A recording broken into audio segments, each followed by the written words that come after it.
Hello नमस्कार। कैसे हैं आप सब। जी आ गया बहुत ही बड़ा खबर खेसारी लाल यादव जी का, जिनका फिल्म रिलीज हो रहा है सिनेमाघरों में 29 मार्च से।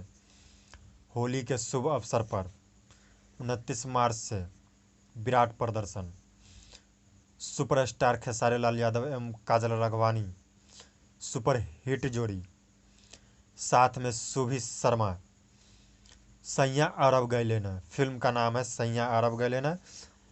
ये भी लगभग कम से कम 30 से 40 सिनेमाघरों में यह फिल्म बिहार के सिनेमाघरों में लगा है। तो बहुत ही बड़ा फिल्म है ये।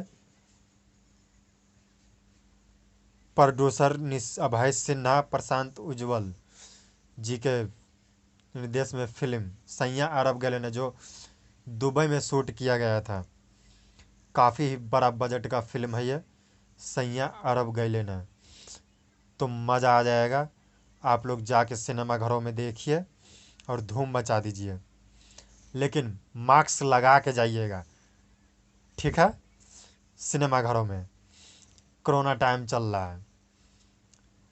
वीडियो अच्छा लगे तो लाइक कमेंट सब्सक्राइब जरूर कीजिएगा। Thank you.